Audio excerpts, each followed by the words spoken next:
piste de ski à Dieppe. En plus, sur la falaise, tu sais qu'il aurait pu deviner ça.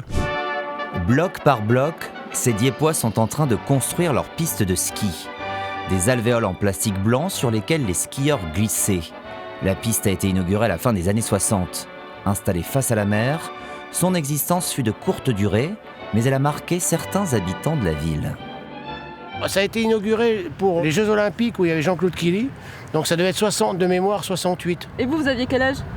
10 ans. Même moi qui étais sportif à l'époque, on n'a même pas essayé d'en faire. Il y a eu très vite des accidents.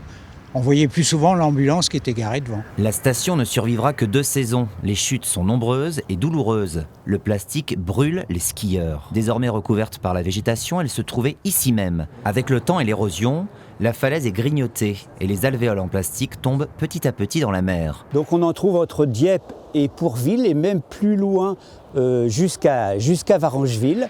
Une pollution de la côte et de la mer qui dure depuis un demi-siècle. Chaque année, les associations ramassent 8 tonnes de déchets sur les côtes normandes et retrouvent régulièrement une partie de ces alvéoles. C'est du plastique, donc après ce déchet-là, une fois qu'il va se retrouver dans l'eau, il va se désintégrer en microparticules. Ces microparticules vont être ingérées par le plancton et à la fin, nous on se retrouve au bout de la chaîne alimentaire, où on se retrouve au final à ingérer du plastique. Le terrain de l'ancienne piste de ski appartiendrait à l'État.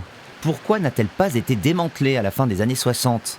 À ce jour, aucune institution n'a pu nous donner une réponse malgré nos nombreuses relances. Mais il semblerait que le recul inexorable de la falaise empêche toute intervention des hommes et des machines.